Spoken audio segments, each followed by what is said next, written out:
welcome to everybody. I'd just like to extend a very warm welcome to you. We're very, very pleased to see you all here for this autumn workshop about large groups, contemporary challenges.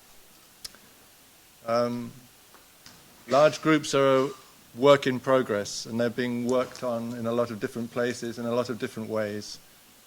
And I hope that they continue to be a work in progress and that they're never finished, personally.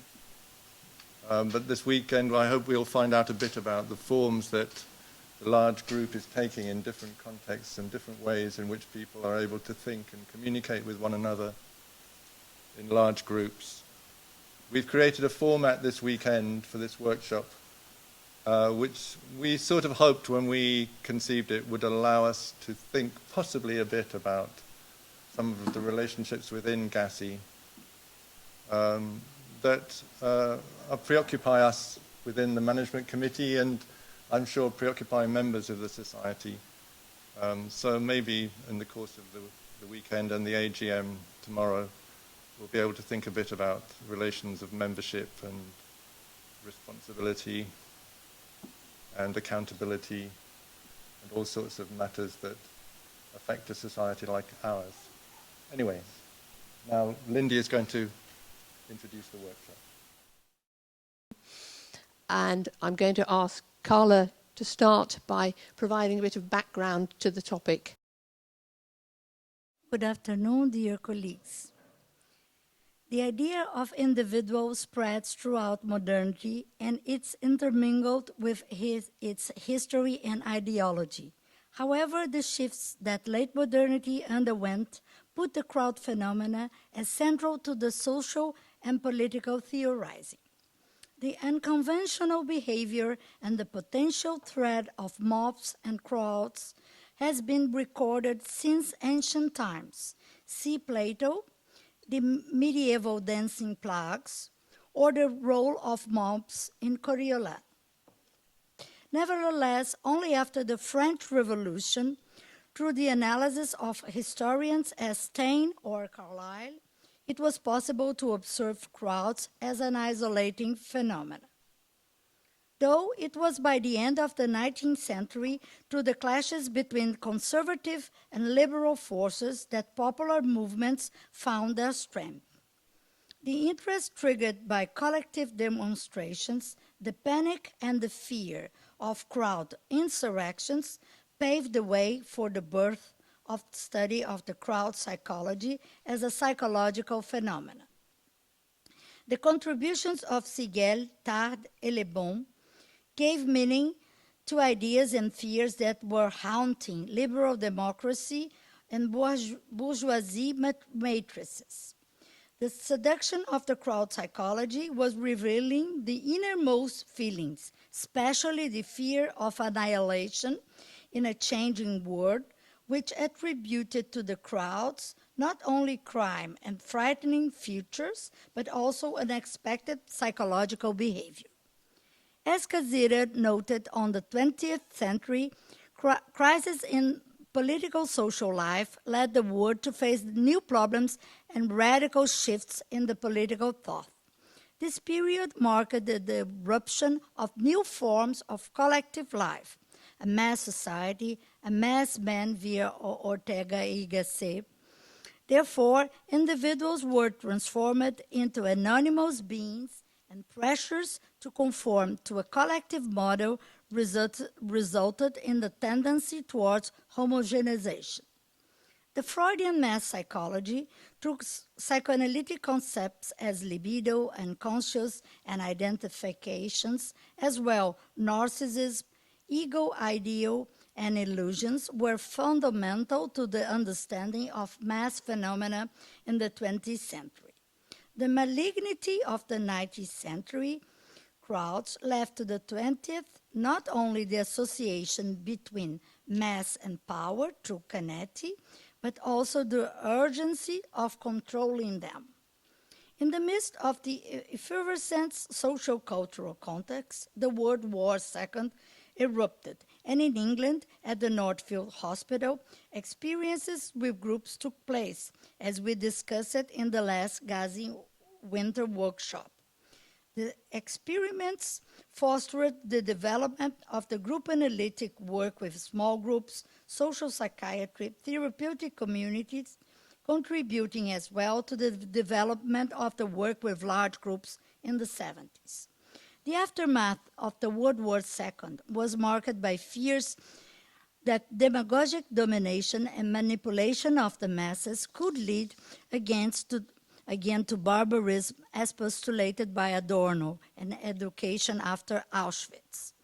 Moreover, a series of social changes were taking course since the end of the World War II, and they reached their peak during the 60s and 70s. The year 1968, 50 years ago, entered history as a milestone of transformations that triggered a new crowd revolution against the shackles of modernity.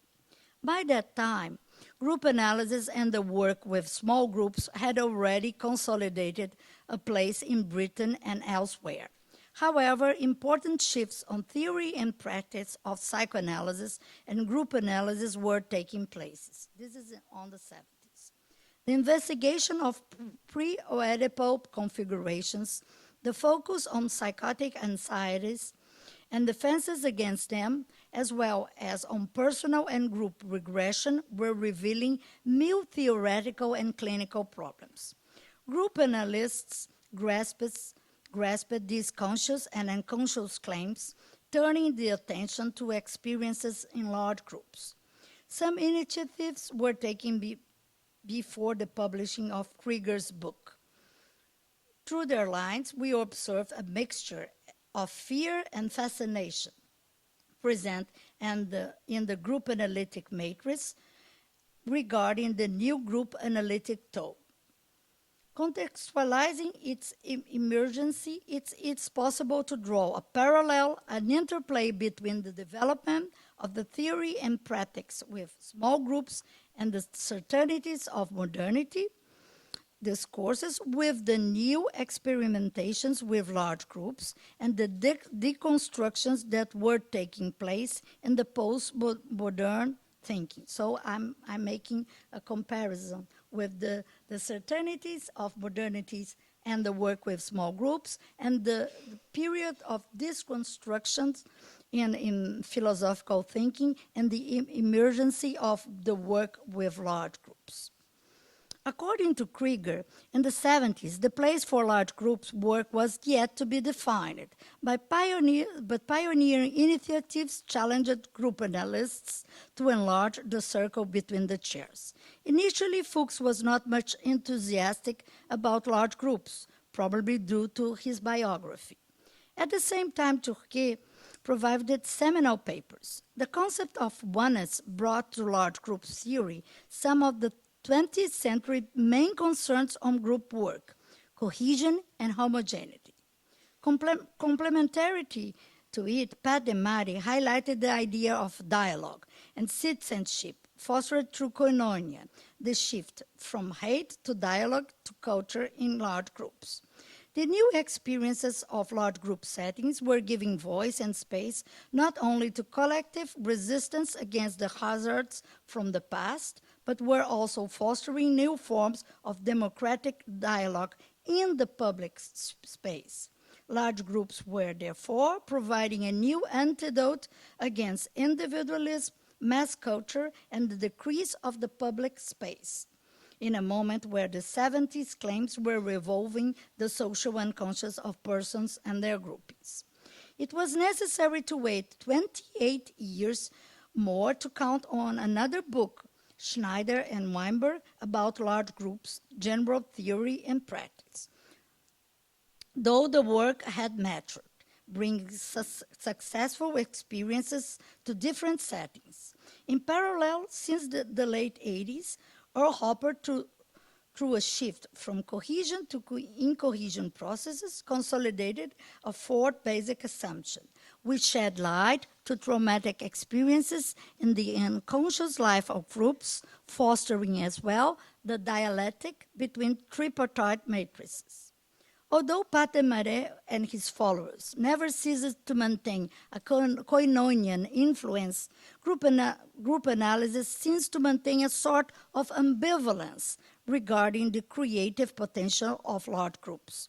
After the GASi Symposium in Berlin, a wave of discussions over the practice and technique of large groups reemerged. The 21st century is facing unexpected social-political hardships. Democratic values and welfare practices are being threatened by neoliberal policies, disenchantment with leadership, fundamentalist think, and fear. The psychosocial consequences are profound and are leading not only to new forms of personal and social suffering, but also to the weariness of the self. The study of theory and practice of large groups became paramount to face these new challenges. However, it is necessary to remap the field, revisit, write books, explore concepts as regression, psychotic anxieties, the role of the conductor, the interplay between St. George and the dragon, size, setting, boundaries, subgrouping. But most of all, bear the uncertainty that being in large groups triggers. Nowadays, the coexistence in large groups is as scary as it was for our pioneers. Ambivalence and disbelief in large groups as tools to foster dialogue might be overwhelming, overtaking the hopes of learning from experience. Under the uncertainties and fears of contemporaneity, I challenge you today to, as surviving fireflies, Pasolini's metaphor inspired on Dante's Divine Comedy Hell, Dante's Hell in Divine Comedy, to resist on dark times, to bring glimpses of light and hope as surviving fireflies through the work with large groups. I would like to dedicate this introduction to the young fireflies who had their lights turned out in the Great War, which is in today's completing 100 years of end. Thank you.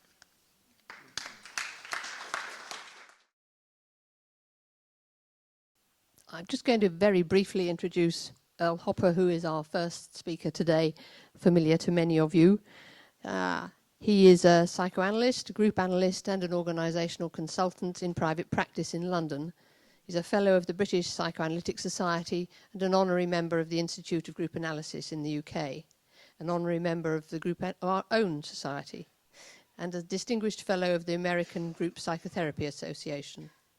Formerly a lecturer in sociology at the London School of Economics and Cambridge University and the University of Leicester, he's an honorary tutor at the Tavistock and Portman NHS Trust and a member of the faculty of the postdoctoral program at Adelphi University, New York. His special interest, as most of you will know, include the study of social issues and of personal and social trauma. The author of many books and articles in sociology, psychoanalysis, and group analysis. Earl Hopper is the editor of the New International Library of Group Analysis.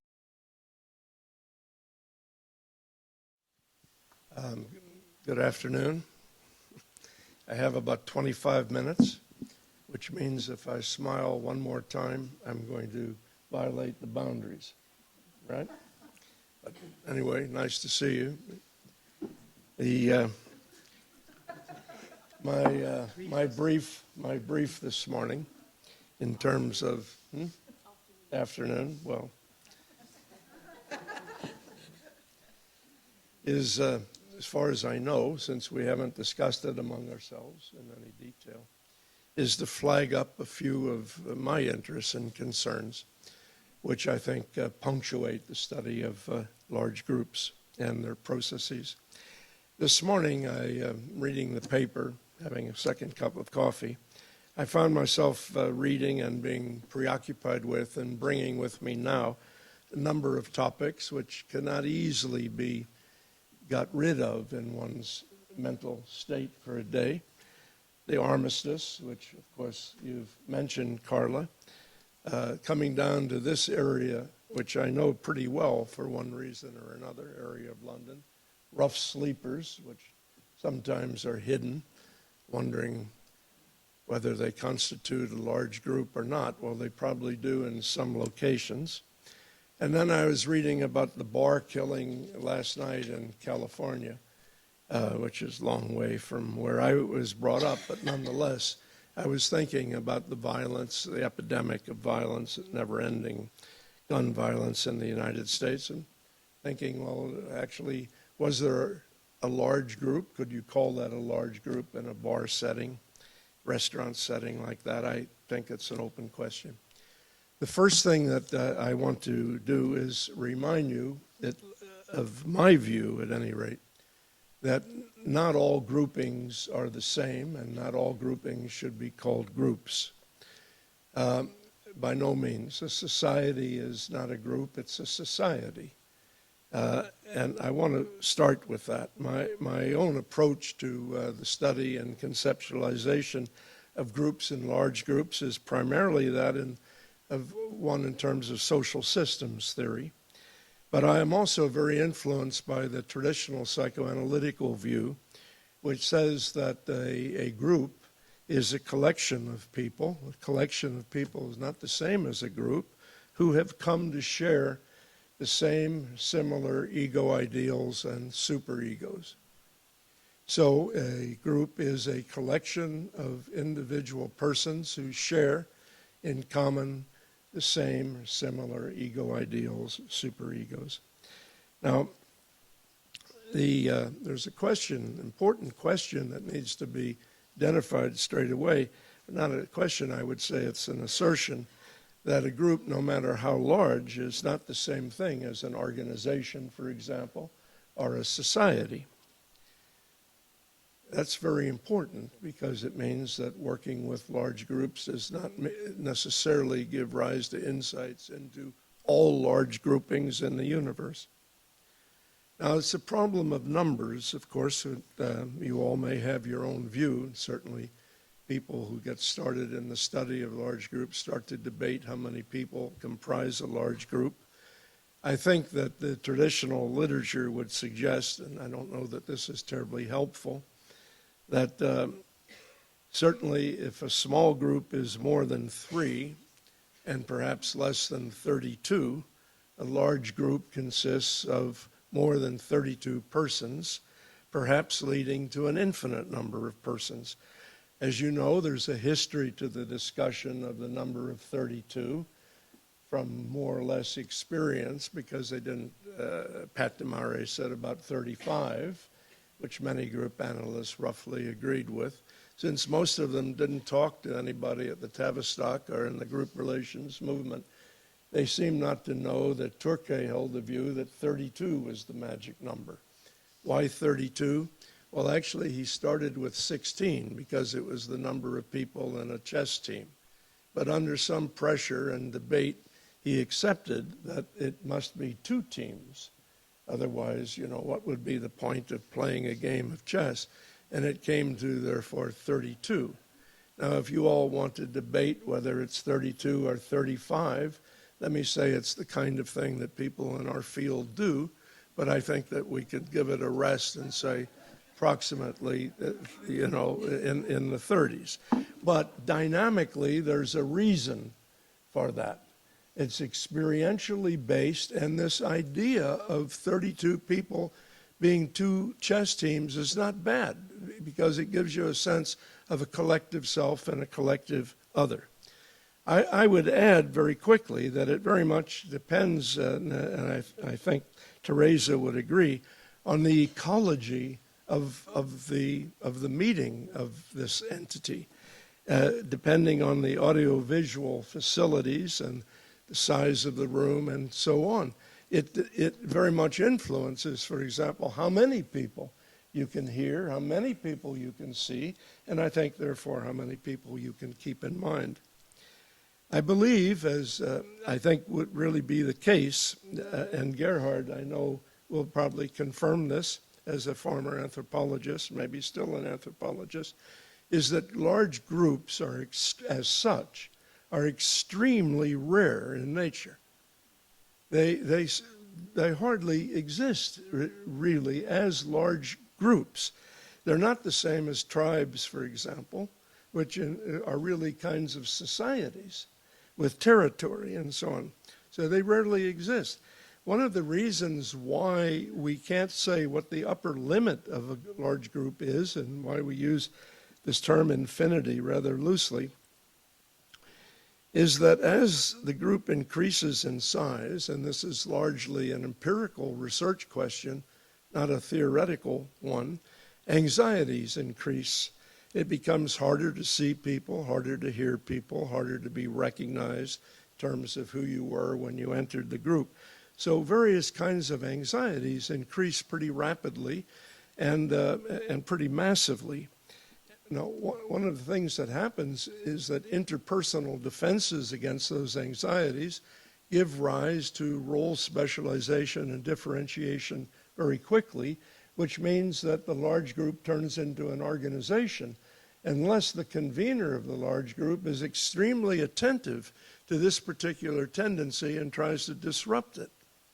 So there is a kind of self-limiting process that goes on independently of the ecology, which may increase the size of the group before that tendency sets in.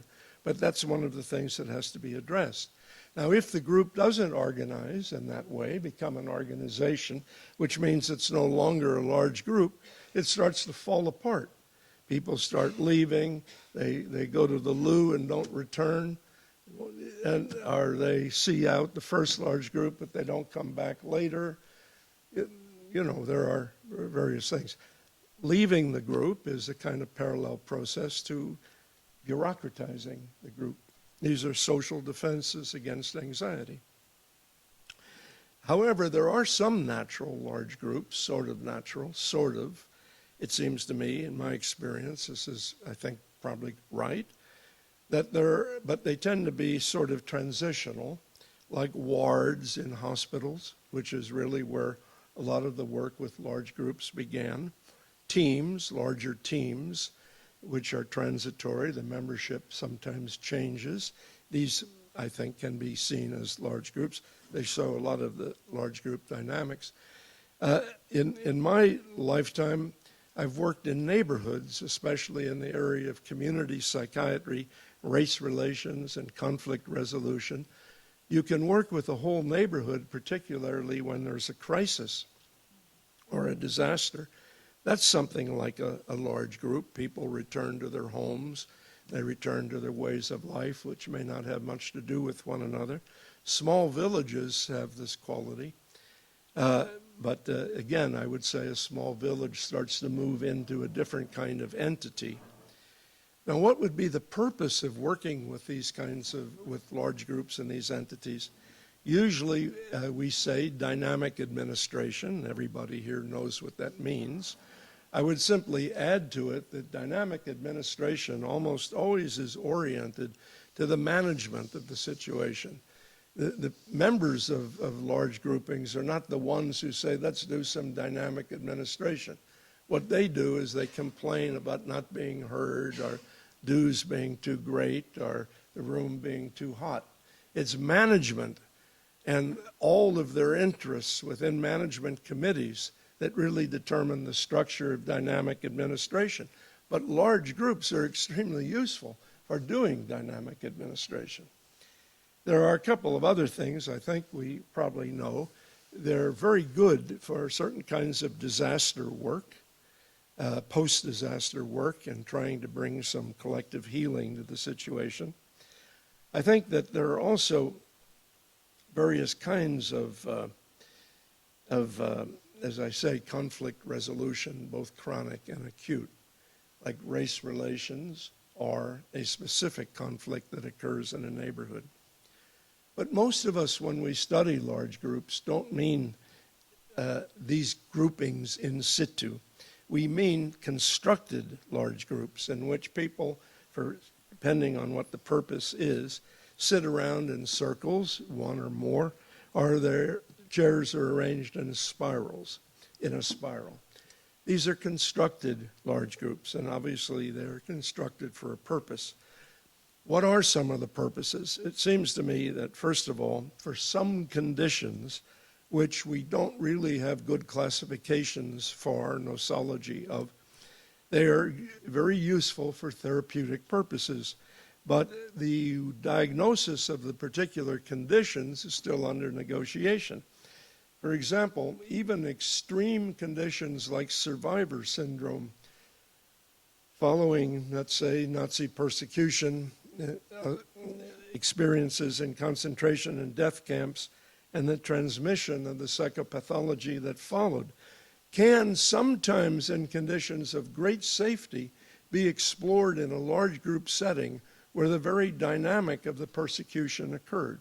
We did this in 1979. You may remember, some of you, in what we call the Survivor Syndrome Workshop. It's a very special workshop, and some people were helped by it. It's very difficult and not exactly an activity that I'd recommend any more than concentration camps are a good idea. But the dynamic is experienced. It's what Bettelheim called a pure culture of death. It's recreated in the large group.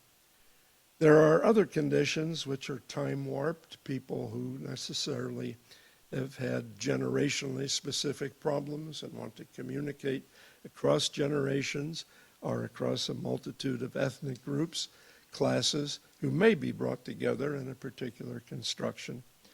These days, particularly in South America, we have multi-family groups around a particular clinical theme, like drug addiction. Well, it only takes a few families and you have, 40 or 50 people. It's a very, very powerful clinical experience with a great deal of sharing. And some of the dynamics that are recreated are actually the dynamics of the internal worlds of the addict, usually highly traumatized. So sometimes therapy can actually be done. I would say that this is kind of an ideological issue, that many of us in group analysis think about it in a different way. We think about large groups as we don't specify really for whom the large group is, but we think that we're going to maximize an experience of impersonal fellowship, or what Pat DeMari called koinonia. Our Japanese colleagues say that it can promote the development of amai, which is a kind of collective, interpersonal compassion and empathy. Now, I would say that because of their openness, because large groups are whatever else they are, certainly open rather than closed, no matter what you try to do in terms of maintaining confidentiality and so on. They're very complex, but they're open social systems. We can study and learn quite a lot about the social unconscious, that is to say, socio-cultural, political arrangements in the context of the group of which people are unconscious. We'll come back to that in a moment. Also, because of the tremendous power of the regressive experiences that take place in large groups, because of their inherently traumatizing quality of people not being seen, not being heard, not being recognized, therefore, profound anxieties occur, largely unconscious, but nonetheless, some people are very conscious of them. And the defenses against these anxieties are also very unconscious. So we can learn through regressions and the study of them something about what's repeated from the outside and the nature of regressive patterns in population groupings. But I'd like to move on because I can flag two categories of this kind of learning which are important for me. One, and I think that this is something that group analysts fostered in the beginning and has been taken up more by the group relations movement, is what we call equivalence. I think probably everyone here knows what an equivalence is in our lingo. And it's an enactment within the grouping of a situation which has its basic origins somewhere else, in another time and another space, in the environment of the grouping. Because large groups are so open, they're a very good place to study these particular enactments. The Americans tend to call these enactments parallel processes, which is a term that I despise because it's so completely neutral and lazy. There are 1,000 processes that are parallel. What's really important is that there is a dynamic in the environment of the group, usually involving intense anxieties around helplessness, which people are highly defended against, usually for political power reasons. They can't address them and discuss them, even if they feel them. So the issues in which that characterize the situation in which this helplessness is generated must be kept in the area of secrecy and the black holes of secrecy. These things do come, these matters do come up. And that's what we mean by equivalence, that something is enacted in the group which is equivalent to its unconscious connected situations elsewhere. It's very close to, very important to acknowledge that Pat Demare used the term, the study of large groups gives you an opportunity to get in touch with what he called a wider range of meanings. Now, when he coined that particular expression, he was in dialogue, but I would tell you it was a one-way dialogue with Bion, who wasn't paying attention at all, and Turke, who pretended not to hear. But fundamentally, that's what Pat was saying, that we can't be thinking only in terms of particular dynamics of large groups or in basic assumptions. There are many meanings which come up, but which he meant also the exploration of sociocultural political dynamics in the context of the grouping of which people were unaware. In other words, the social unconscious.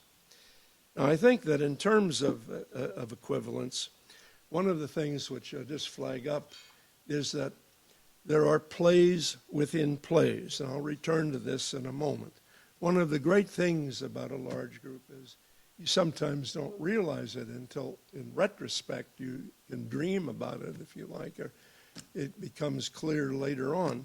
But an enactment, usually of a subgrouping or a contragrouping, actually is very much like some contragrouping or subgrouping that is occurring elsewhere in the society. So let's say, like I feel myself to be very preoccupied with a bar shooting in California, which I don't expect all of you to be preoccupied with, and I think by talking about it like this right now, I can probably stop you a little bit from being preoccupied with it, or rough sleepers or such a thing. Something equivalent to that experience will be enacted which hasn't been thought about, symbolized, and felt. Can't occur only on the part of one person because it's a collective situation. I think that on the whole we won't sleep rough this afternoon, and on the whole we won't shoot one another, and on the whole we won't go over the top in terms of trench warfare. So the three things that were on my mind, I suspect won't be enacted in the group. But that doesn't mean that they're not around, or they wouldn't be on all television programs and newspapers and so on. Now, in addition to regressions, powerful equivalence, and the wider range of meanings, and often especially connected with the powerful anxieties involved with denial and disavowal, there is the ubiquitous quality of massive regression that takes place not only in groups, but in large groups. Now, you can either say this makes them useless for certain purposes, or you can make them, or you can take the view that it makes them ideal for certain purposes, or somewhere in between. Skill in convening makes them more ideal. Less skill in convening makes them terrible, it seems to me, and probably to be avoided at all costs, and certainly to be avoided in connection with annual general meetings in which thought and consideration has to be given to agenda items. On the other hand, maybe you feel that with extremely skillful convening, these sorts of anxieties can be contained and that there'll be no spillover. Well, I invite you to follow that particular path if you can. Thank you. It seems to me that with regard to regressions, I'd like to make the following points. We all tend, I believe, and in my experience, this includes me, to feel smaller than usual, less seen, less heard, less recognized, and more of a stranger in a strange land. I still feel this after 50 years of experience in large groups and even seeking them out. Makes you think that I have something to work out here. But nonetheless, it brings up the whole countertransference issue in working with large groups. The second point that I want to make is in understanding these patterns of regression, there are implicit models of psychosexual maturation and development, which you can't eschew. If you don't have some idea about this sort of thing, you can't quite say that groups are regressing. In social system terms, there are dimensions with respect to which groups change. In psychoanalytical terms, however, the kind of language that we usually use to describe personal regressions and progressions might also be used. In my opinion, you have to, despite the fact that many people said, well, no, we don't do this, I think understanding the group as mother's mind and body is a very important insight which can't be dropped. That as you regress and become smaller, etc., you recreate a relationship with the group as an object, which is reminiscent of and which is connected with contemporary images of mother's mind and body. The best way of seeing this is in landscape paintings, I suppose. Donald Meltz's work on the claustrum is very important because it gets at the secret parts of mother's mind and body that are relived unconsciously in a large group. The psychotic anxieties that arise give the interpersonal defenses against the psychotic anxieties that arise are connected with the emergence of basic assumptions, which you don't need me to review here. But the fourth basic assumption is particularly characteristic of large groups because the fear of annihilation connected with traumatic regressions so strong and so typical. I call this incohesion. I think it's bipolar. It represents aggregation in which the group is falling apart and massification in which the group is coming together. Both states of A or M are not group. An aggregate is not a group. Remember where I began today. It's just a collection of people with the slightest libidinal connections with one another. And a mass is too much group, so there's no individuality at all. That's not a group. A mass is not a group.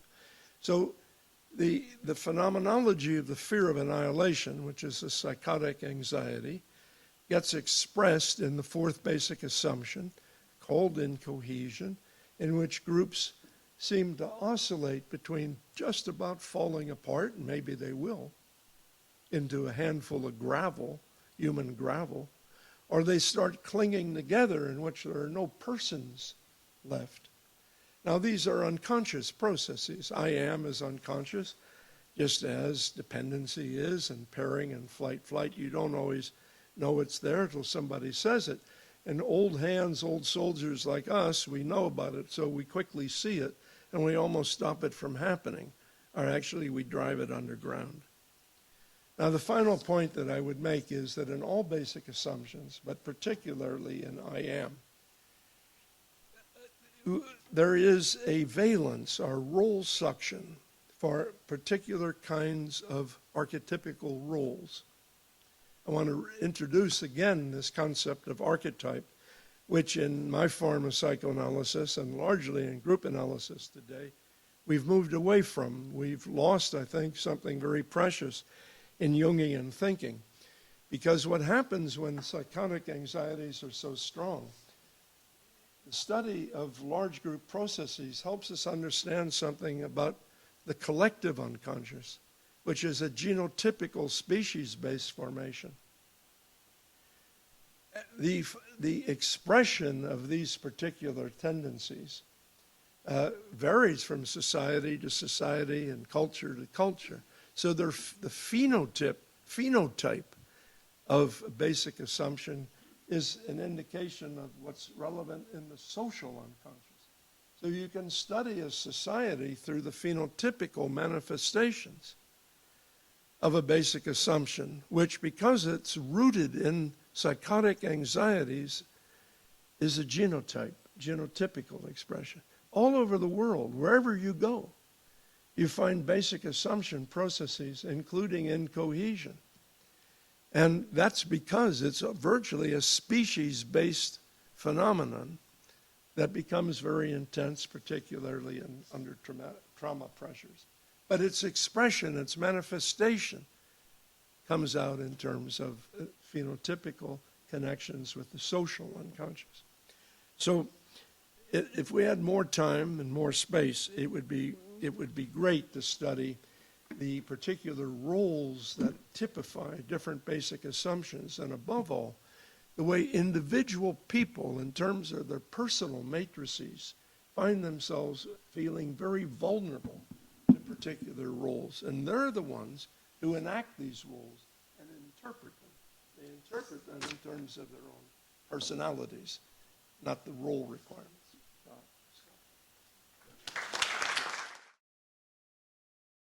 So I'm going to invite Teresa von Sommaruga Howard now. Teresa is written here very interestingly that her long name always begs questions about her origins. Her father originated in Middle Europe and her mother in Britain, while Teresa grew up in New Zealand. I can't pronounce the Aotearoa. There you are. A bicultural country. She now lives in the UK and works internationally. Her mixed background perhaps explains her enthusiasm for the large group. She is an architect, systemic family therapist, group analyst, and rebirther, but applying large group thinking in everyday situations is her passion. She's a fellow of IAGP and has written extensively about her work and co-authored a book, Design Through Dialogue, a guide for clients and architects, which integrates her background of both as practicing architect and a group analyst.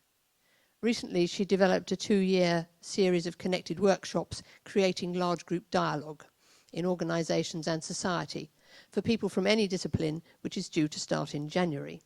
So, Teresa, thank you. My language and my way of approaching this is very different to Earl. And I think it has very much to do with our very different backgrounds. I think very much in terms of images. The thing I wanted to say, just to start with, today is also the anniversary of Kristallnacht, 9th November. And the fall of the wall, both of which actually preface how I came to be so fascinated by large groups. But I want to thank the inviters for this opportunity, because it really forced me to think through how I conceptualise the larger group and how they can help us to meet contemporary challenges. When I was invited to speak,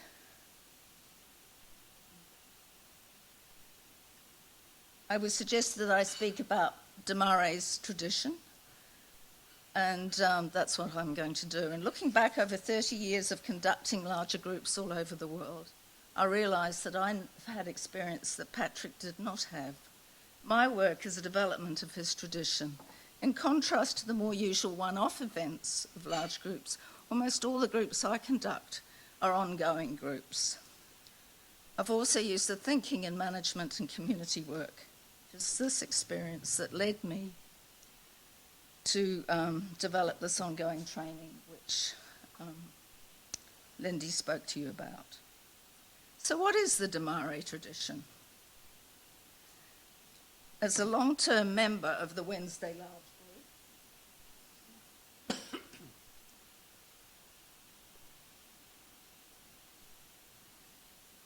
and subsequently its conductor-convener. I've many memories of the things Pat said. Can you hear me? Because it doesn't sound very... No, that's what I thought. My voice doesn't carry as well as Earl's. He has a much deeper voice than I do. And so I have many memories of the things Pat said but did not write down. And for me, this has been a really precious legacy. Pat has a vision that frames his theory. He passionately believed in the larger group as a way of humanising society. I took this possibility really very seriously during the 80s while working on social housing estates as an architect, and initiated large group dialogue with disaffected tenants. Not only were their physical surroundings transformed, but their social situation as well. And I wrote about this work in Design Through Dialogue. That's what you can see. The de Marais approach is not widely understood, I don't think, although based on Fuchs's theory, it is different. On the study day in May, one senior member, on encountering the group of 130, set out as two large concentric circles, was overheard exclaiming under his breath, "This is wrong. The chairs are too far apart."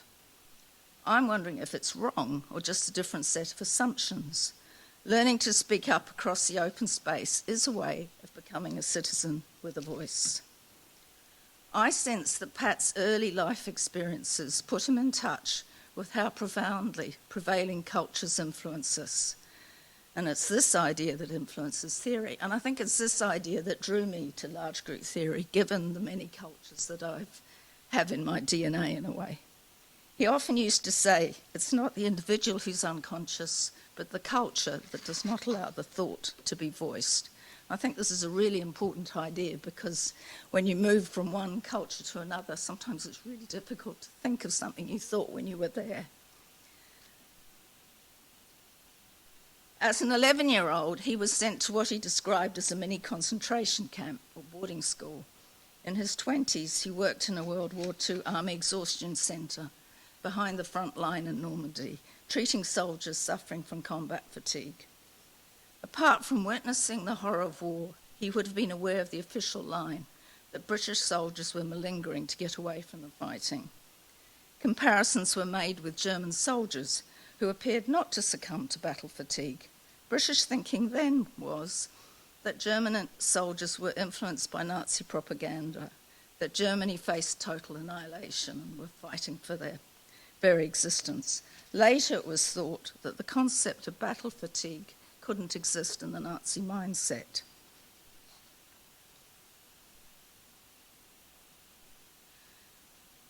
Earl referred to this also, and this is slightly short, but it's not about numbers. Often people will say, well, how big is a medium group? How big is a large group?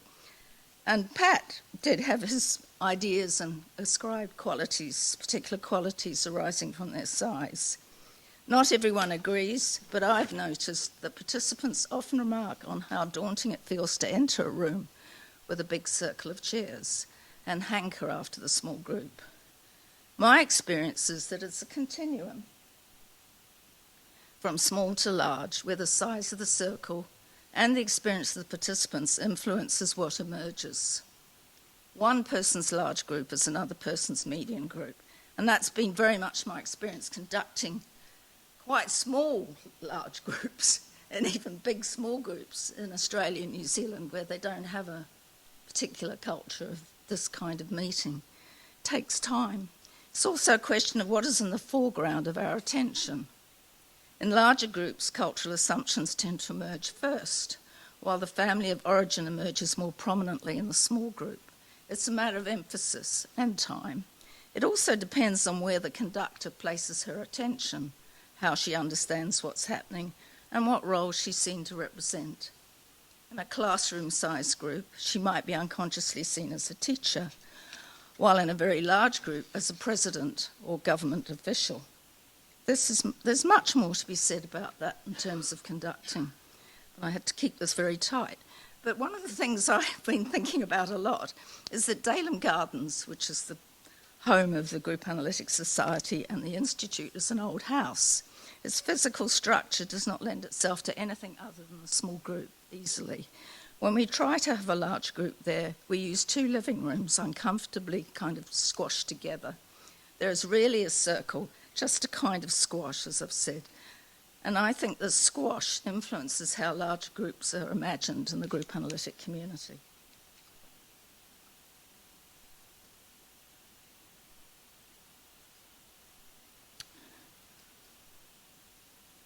Sitting in a cafe recently with 2 designer friends, I found myself explaining, not for the first time, how it is that an architect becomes a group analyst.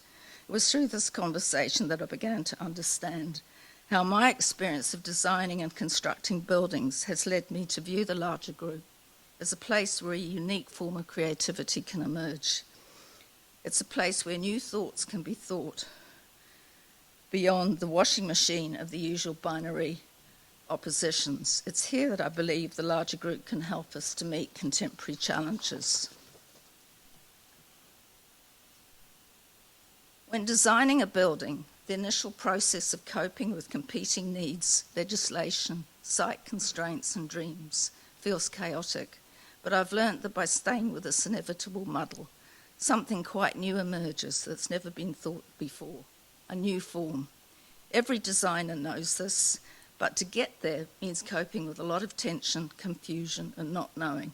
The solution does not come from compromise, but from transformation. And transformation is a word that you see again and again in Pat's writing.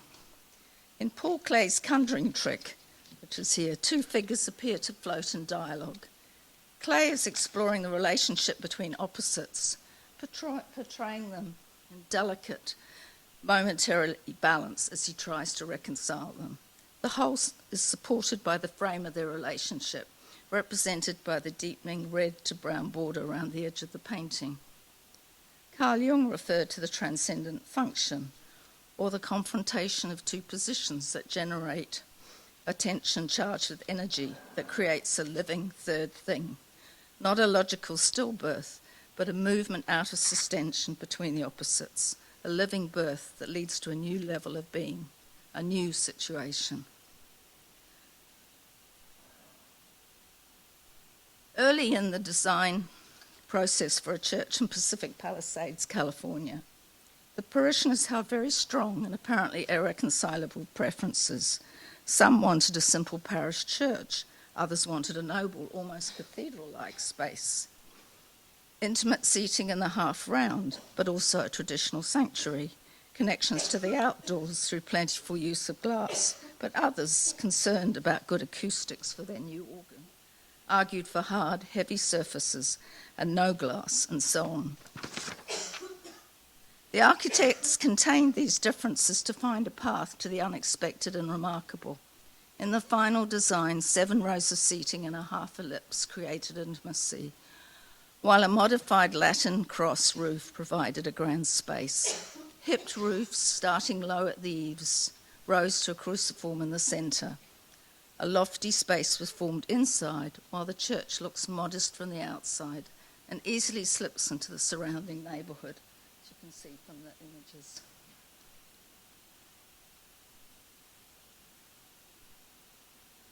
This is a diagram which I developed to try and explain Demare's thinking. That in the beginning it feels chaotic, people feel very uncomfortable, unhappy, and often get up and leave. There's something about needing to stay with it, and the capacity to learn to think by structuring the hatred which inevitably emerges, which is generated by the frustration evoked in the larger group situation, and through dialogue something evolves into a friendly culture which he labelled koinonia. I think given time and work, according to Demare, this state of koinonia emerges, but I think it's a recursive process, a dance that continues, forming and falling away in a constant circularity. In certain moments of possible coherence, new thinking emerges. I like to think, and this is an image I often use when I'm teaching, about the emerging coherence being like a star forming in the universe. Dust swirls around, and over trillions of years it forms into something more coherent. The star we see when we look up in the sky. Because very often people get very confused by the apparent lack of logic at the beginning of the group and can't make any sense of what's happening. It is incoherent, but it just takes time. I think the other force that I've come to sort of recognise is what Beyond describes as nameless dread. When an infant doesn't have her experiences sufficiently comprehended by a concerned carer, she is likely to experience nameless dread and is only able to express feelings and fantasies in a state of mindlessness. I think participating in any larger group is likely to precipitate a similar state of mindlessness, especially when such feelings are not sufficiently acknowledged, and I think this is a really important role for the conductor, particularly at the beginning. It's often at these moments that the question, what are we talking about, emerges.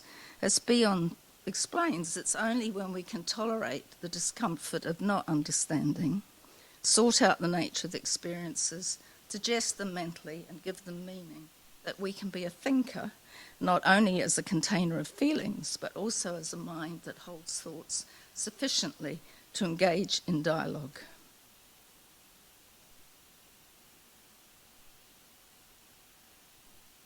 So it opens us up to opposing thoughts. Although most of us wish to have a voice, to make a difference in the world and to engage in dialogue, it is just at that moment of wanting to speak, nameless dread tends to override our best intentions, forcing us back into silent retreat.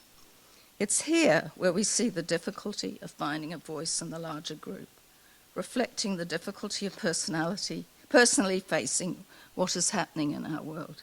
To cope, there is a tendency to look for familiar ways of making sense of the experience. Pat listed many defences to thinking, the most pervasive of which is the creation of various forms of an as-if two-person relationship to avoid the multiplicity of opinions in the group. I don't think I really have time to explain that, but we can talk about that in discussion. This word dialogue is used a lot, and it relies on the work of Martin Buber and his philosophical mystical poem, I and Thou, in which he describes the importance of human beings relating to one another as subjects. Interestingly, Buber also makes an important distinction between two orders of association, which I found fascinating. A community, the relationship between persons, an organisation, the connection between things. According to Demare, dialogue transcends words, conveying ideas and enabling exchange to take place.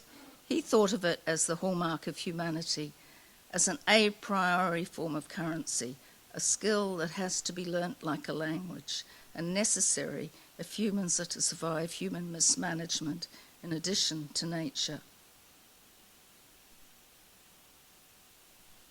So everybody thinks dialogue's a good idea. I went through a whole period of writing about this, and despite almost universal agreement that it's a good idea for others, not many people are personally willing to engage in it.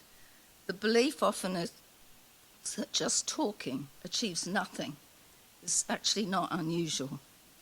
Richard Sennett, a philosopher much loved by architectural academics, suggests that a cultural shift in the balance between public and private life that occurred during the 19th century, along with capitalism and the death of religion, engendered a mistrust of dialogue.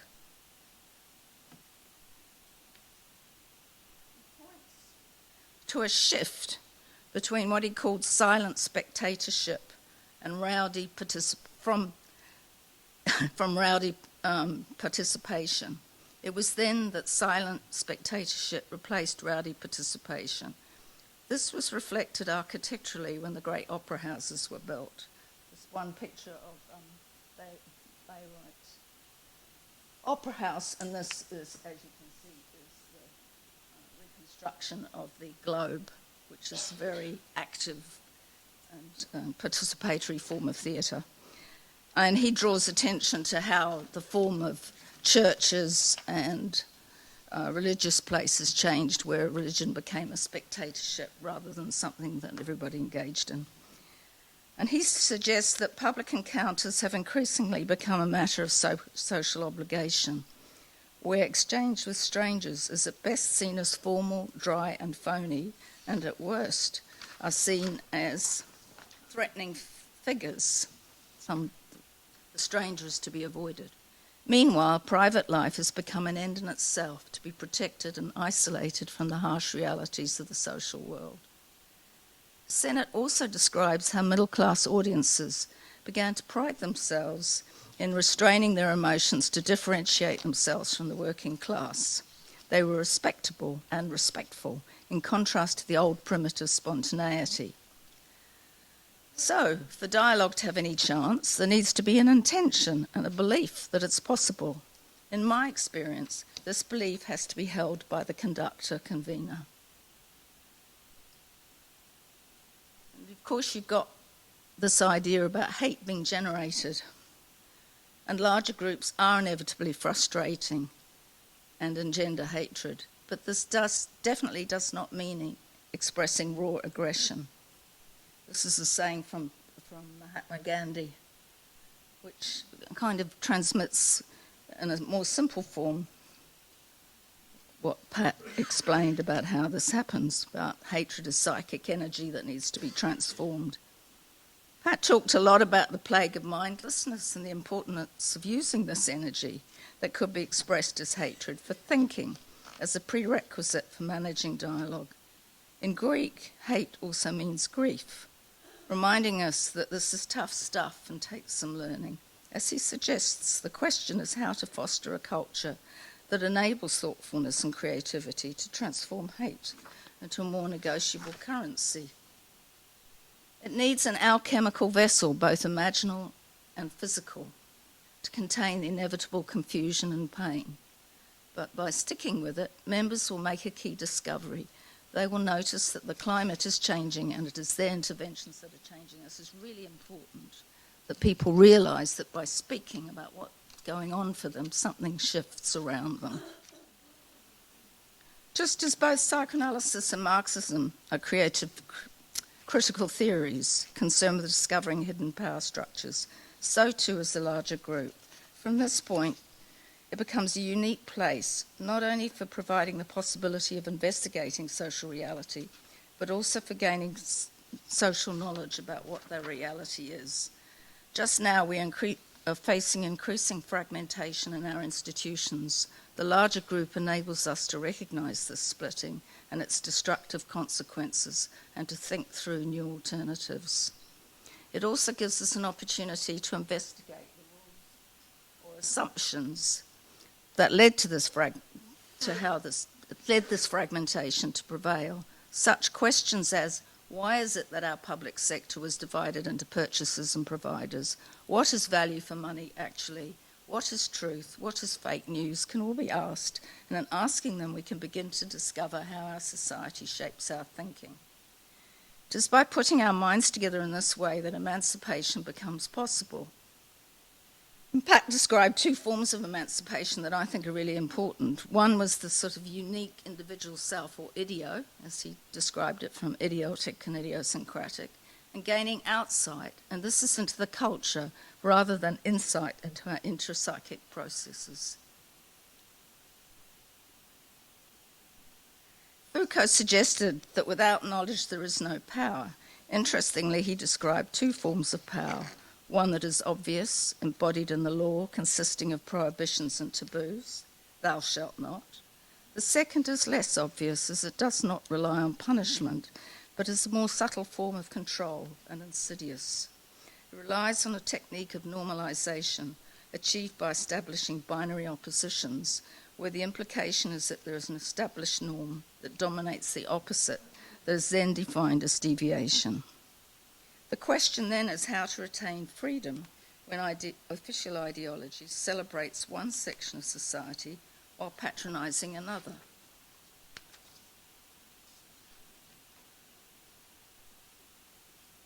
As many writers have so eloquently described, the establishment continues to set the rules. The question is, how is it that a whole society can be persuaded into believing that a prevailing ideology, one that protects the dominant class, is the only natural and normal way of thinking?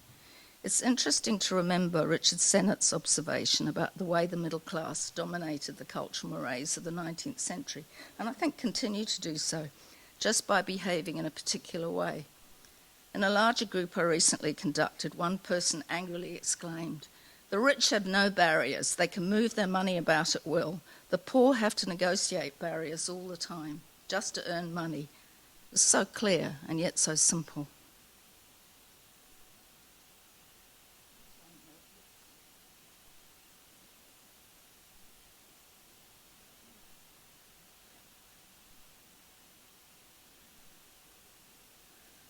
Paying attention to events in the larger group allows us not only to recognise such hegemonies, but also to gain a margin of freedom from their grip. But the question is, do we really want that freedom? Most of us do not want our world turned upside down, and most of us choose to look for the light at the end of the tunnel. But according to Zizek, the light at the end of the tunnel might not be a sign of hope. It may just be the lights on a train about to run us over. As he says, we in the West live in a self-contained cupola, an artificially climatised inner space, isolating us from violence in the rest of the world. It determines everything and introduces a radical class division across the entire globe, separating those protected by the sphere from those outside its cover. Can we dare really to know about the implications of discovering the hidden forces that drive our lives? Thank you.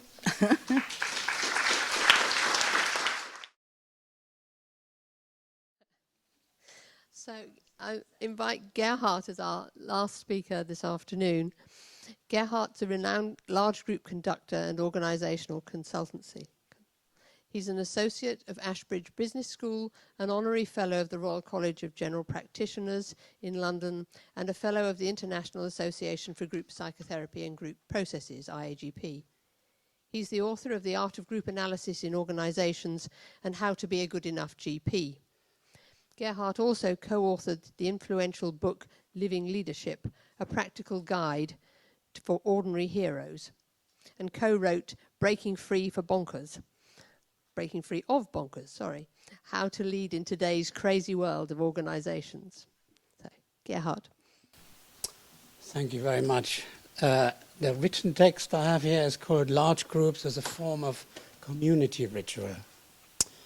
Perhaps I start off by talking about what has the large group given me as a conductor, because it can be a gift or a curse.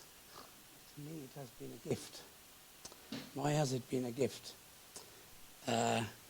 Because I have lived in two cultures and I'm post-war German. So I have not had the choice to escape the collective inheritance of history. And it seems to me in a large group I can work with what used to be a very much neglected concept of Fuchs, the foundation matrix. And you used to tell me I was a brave man to persist with it. Now I feel I'm drowning in other people's noises about it in a way. But I've always enjoyed the fact that the requirement, actually, that you can only do large group convening if you work interdisciplinary. And I think you need history, you need some sociology, you need, if you're lucky like me, some anthropology as well, and you need some group analysis and some psychoanalysis. Now, none of us can master all of that. So I think each one of us has to find a combination of some of that. But without history, in a large group conducting, you become as stupid as the current politicians who don't read history books and get trapped in media personality cults. Because if Mr. Cameron had ever read a history book of his own party, he would never have dreamt of trying to make peace within the party. They've been at each other for 150 years. And an order like a party, like a large group, needs also sufficient amounts of conflict to work.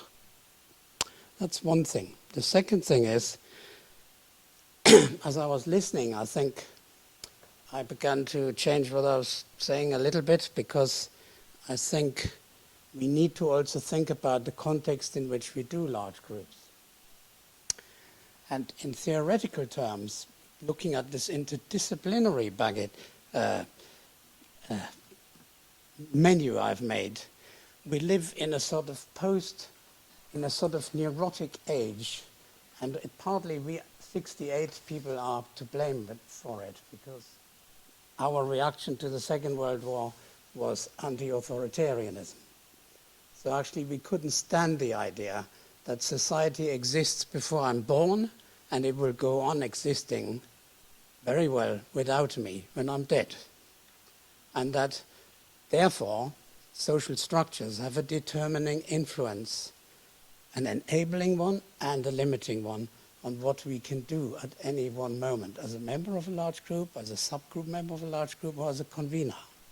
We like to have this fantasy that we have free will, free choice, free determination.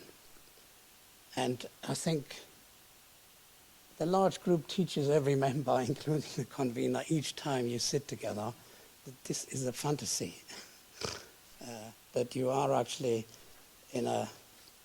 And I think one of the consequences of this has been that sociology and anthropology got split and has got preoccupied with discussing simply minute interactions, which fits very well with the idealization of the small group.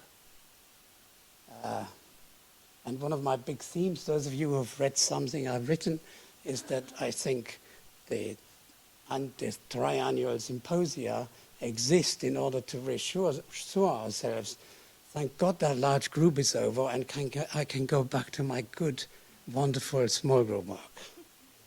Yes, it actually has a function of maintaining a split and reinforcing it. I think at the mega level, a split has occurred between the social structure thinking and the cultural thinking. In my business world, the cultural thinking has deteriorated to treating it as a machine-like object that you can engineer at will when you've made the last strategy. And people I enjoy very much as a consultant saying, I think you don't have a culture. You are in a culture. And much worse, it's inside you. And there's this silence. And when the silence has a certain quality, I know I can begin to talk in a different way to people. It's a sort of litmus test. So, and I feel in a large group, when I sit there doing it, this is possible. And I wanted to, I think, look at that large group from an anthropological point a little bit. Anthropologists are of the opinion that humans in groups or cultures have a problem with time. They can't actually stand the endlessness of time. They need to chop it up. We need Sundays, we need Saints' Days, we need Christmas, we need birthdays, and all of that. And these are very significant in-between events that have everything to do with maintaining the social order or the symbolic order which we inhabit, but also offering a liminal space, a space where there's enough chaos. I mean, you said large groups emerge in crisis, and I think we have a fixed, and we have a fixed space for that in the triannual events. We have a large group, and it's a place for two things really: to reconfirm ourselves, our membership of a larger community that's made up of very different national subcultures. The biggest taboo in these large groups is that we never talk about the fact that the idea there is one group analysis is a fantasy. It's a religious belief system that we use to hold ourselves together. But we can't work like that if we're honest. We have to pretend as if we're one. To work, we have to stop pretending, find our own personal way. In a large group, we can work with the fact that there are 6 subcultures in Athens, yes, whose narcissistic little difference is much more important than the commonality. And there are 6 Jungian institutes in London, and there are lots of different group analytic institutes in Germany. So it goes on. I think this is the kind of stuff we can work with in large groups. And I resonated with you, Earl, about the fact that we can do crisis work, we can do transitional work. I would add another anthropological word, a threshold. It's about thresholds, to negotiate a threshold into some space which is more chaotic, more free, and then back into a more ordered space. And it's in organizational development work, it is really a very good instrument, but it's almost impossible to sell.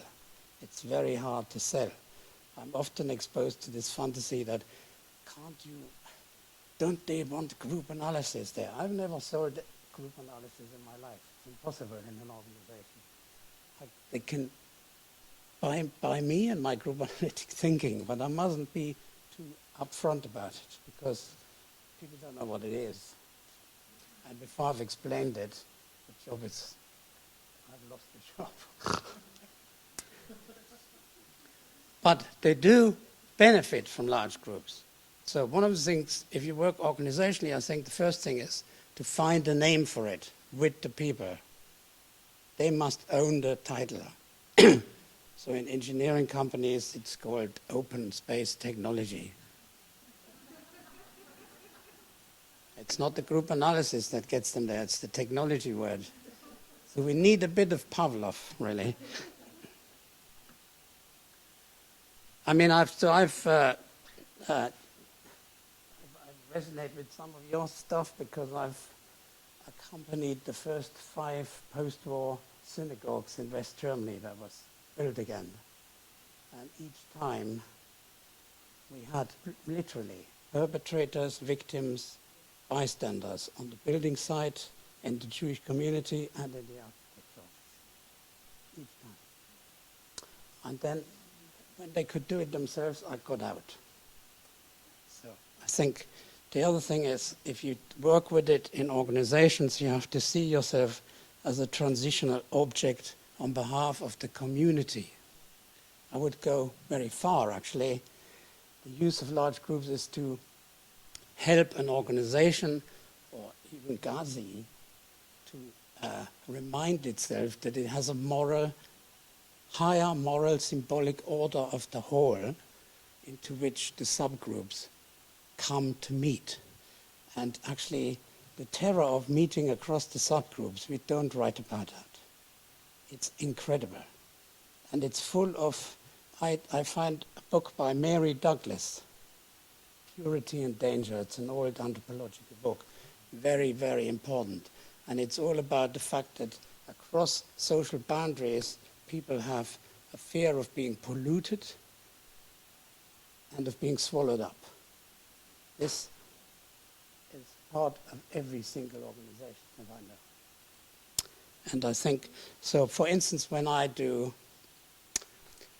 supervision of a whole psychiatric hospital, I take this seriously, and if I can, I do a large group less or even 2 less, and visit each professional group or each team separately. So they can actually moan to me, they can recover their own strength and their own self-ideal and their own confidence, and then we go in the large group.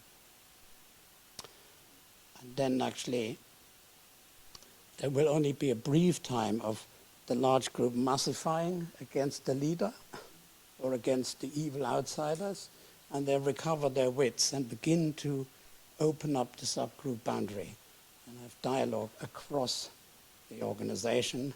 And this is another neurotic inheritance of 68 across the hierarchy, because each organization has a top, a middle, and a bottom. Each organization does us and them. I do not, my heart wants to join the left-wing fantasy that we can abolish us and them, which is strongest in South America, I see that passion in my experience. But my anthropological head tells me no. And the passion, in a way, is a defense against the hurt that we actually need to belong to small, medium, and larger units. And we do find it, as human beings, incredibly difficult to deal with multiple loyalties, multiple belongings, multiple meanings of this same kind of thing, yes? If you take, I don't know, a daughter is a complex thing, actually. A daughter, a sister, a granddaughter, a woman, not a man, all that. Pardon? Well, in the future, perhaps. Yes. You see what I mean? That this is very hard for us, really. So we always try to simplify it, concretize it. Anyway, to give you some examples, maybe. How much have I got? But then I start with the hardest and the most provocative. I was gonna... I mean, maybe time again. I mean, I was gonna give you a case study of an institute in Switzerland, which used to be called Institute of Applied Psychology, which was founded in 1922 by a pupil of Jung, with Jung's blessing, and ended up having a monopoly of supervision work, training work, psychological process work in all state organizations. And I was called in when neoliberalism had taken over the Swiss government and tendering processes became compulsory. So being used to a monopoly, they were very, very ill-equipped to deal with this. And in a... Okay. Well, you need to shout then. I can't... Pardon? Is that better? It's an institute, so they really were threatened with extinction because they had to suddenly compete with McKinsey, PricewaterhouseCoopers, Ernst & Young, who had whole departments to deal with tender competition. Whereas these people were busy inside. You can imagine, we're psychologists. What do psychologists do? They fight each other until death before they start cooperating with each other to survive collectively. Yes. So I did a little bit of pre-work with the chief executive, and he was very nervous about a large group. And in fact, it was another date, 8th of May, 1995. It's a long time ago. End of Second World War, 50 years anniversary. We were in Switzerland on the top of the mountain, a beautiful hotel, perfect hearing in the room. What do you call it? Acoustic. It's the best acoustic I've ever worked with in my life. And it was hot, so the windows were open. So I gave a little, so this would be different to a to a symposium large group. I explained what I'd found out already, and that the issue was survival, and that it was their time, their space, and I would intervene to, when I have something to say, and protect people who were persecuted. And then there was a silence, 7 minutes silence. And then the church bells rung in the valley, commemorating the end of the Second World War in Switzerland, who was spared. And a woman was sitting right opposite me, and she started crying. And this only happens in large groups. She and I looked at each other, and 119 other heads went down, looking in the middle of the group. avoiding our gaze. So when the bells were finished, just to give an idea of how one can work with situations like this, I said, what is the connection between you and me looking at each other, you beginning to cry, the church bells, and your colleagues looking away? So she said, we had somebody like you here 6 months ago. Afterwards, 13 people were sacked. We have never talked about it. And I fear it might happen again. It's another thing about large groups. The silence gets to the main issue very quickly. I have never heard trivial beginnings in large groups. I've heard lots of complaint about noise, not being looked at or not hearing, but it's never, when they get to it, it's never trivial. The time issue is, and the hard work was to convince them, the management team and the leader, that it will take several years. He said, it's so expensive. I said, I don't need lots of sessions. I need time. And so do you.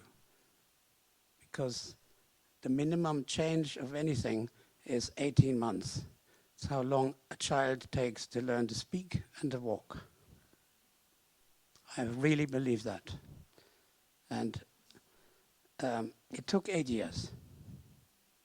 And the main thing was, when it was finished, they had been incorporated into the technical university, and they had reconquered a substantial amount of their market. And nobody lost their job, except the boss and me at the end. Very important thing.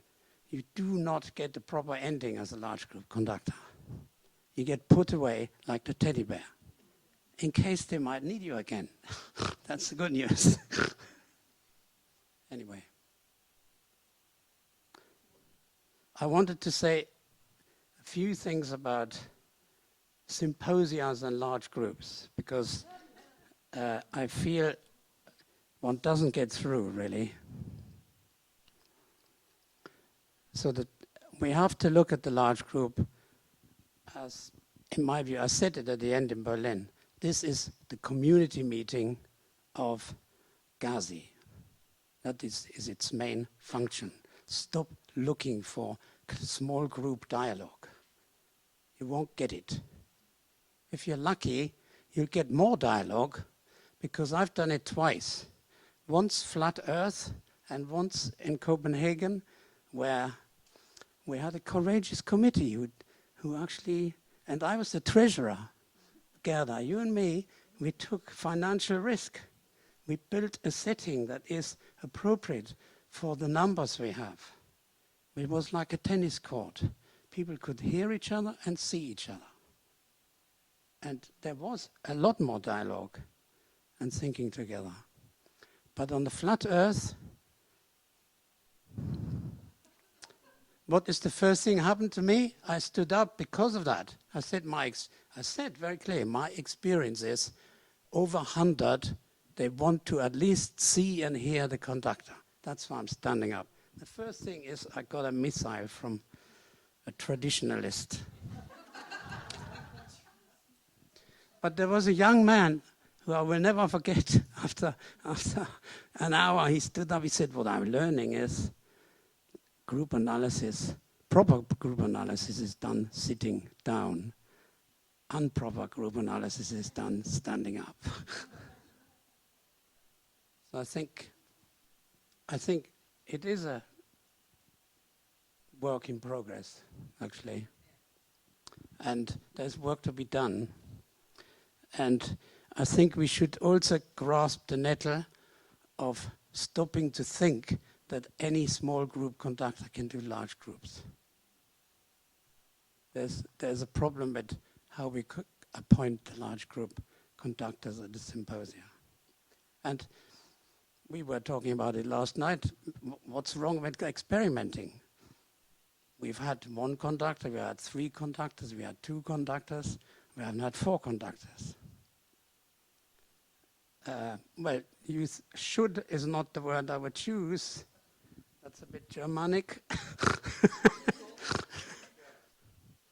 It can be evolved with clever conversations. Okay? Thank you.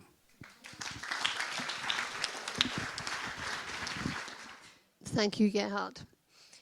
Now, given the stretching of time boundaries, I think we had envisaged that there would be some discussion between the presenters, but it seems to me it's time to include everyone here, including the presenters, in asking each other questions, invite the audience to ask questions, and to continue thinking about what we've been presented with.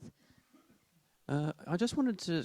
there were two moments, Gerhard, when you said that politicians should read history, but my impression is that politicians constantly read biographies of their predecessors, but they don't take things in. And why I think this is relevant is because I think what you say about 68 is incredibly important, but I wonder how many people in this room, who I suspect will be generally liberal in various different ways, can hear what you are saying about 68, that it's a kind of paralyzing fantasy which reverberates, generation after generation.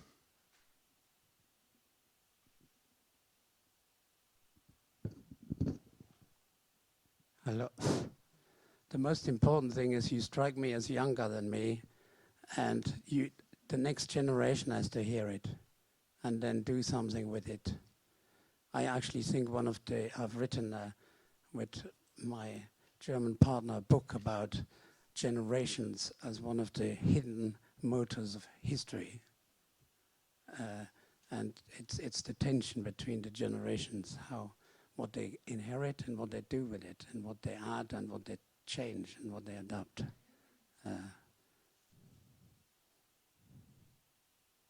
I mean, the next generation after us, they have a tougher time with the economic climate.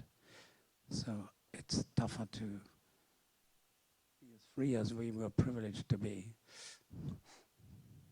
But I think it is also a ghost now. It's a ghost in the machine. We achieved a lot, but a lot got changed into something else. I'm with Max Weber. The unintended consequences of reform are bigger than the intended reform. Perhaps because the idea of creating a collective word in 68, it failed because it ended up becoming more individualistic. The idea of the free relationships, all the achievements that the social achievements ended up reifying the individualism instead of putting new gas on the collective time.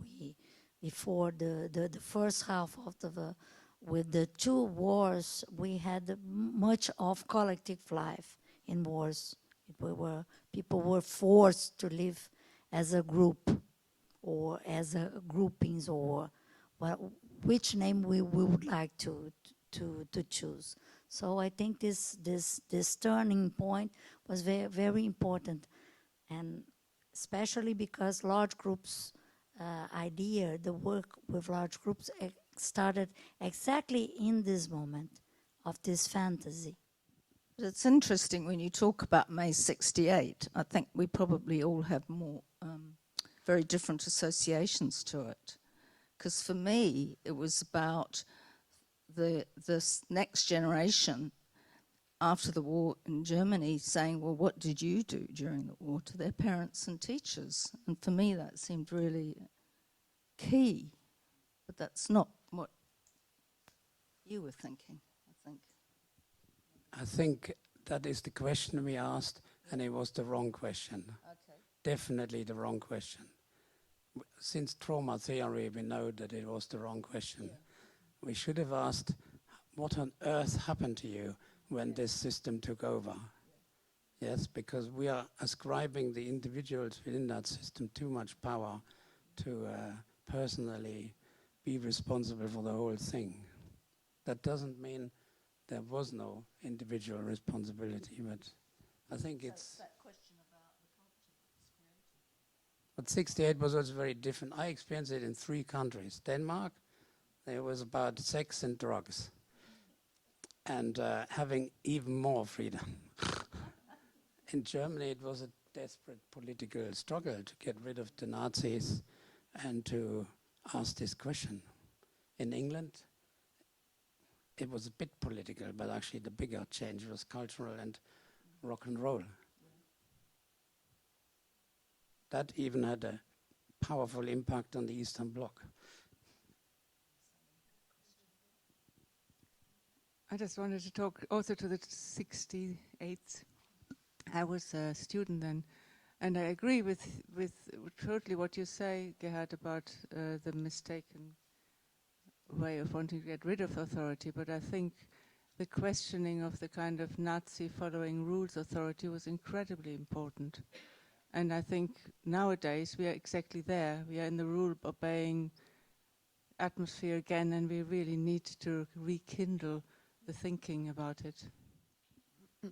I'm just in the middle of reading about the English May 68 manifesto at the moment, and it's all about social and political changes and a sort of an analysis of things like housing, poverty, and that sort of thing. And you could be reading it now; it's almost exactly the same. And the fact that now we've got all this advanced technology is sort of totally irrelevant. It doesn't seem like an advancement or a going backwards. It just seems to me to be absolutely nothing. But I mean, I think the thing about May 68 was it was about trying to overthrow capitalism. And actually what happened since was capitalism just found another way to go. And our job is still the same. But I'm not quite sure where this relates to large groups. And I think this is the question about what's society and what's large groups.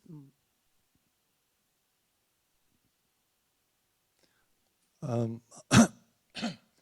was thinking about promises and the promises that we make to ourselves when we enter a large group, and the promises that we imagine those who convene the large group are making. What they promise to us. And listening to the presentations, it seemed to me that you were representing different sort of promise in terms of what you can imagine it's possible to hope for. It seems to me that actually when I go to large groups at the symposia, the remarkable thing is that people come back, and at the beginning they seem to come very willingly and with a lot of hope. But exactly what is hoped for is very unclear. I think that's a really important state of things.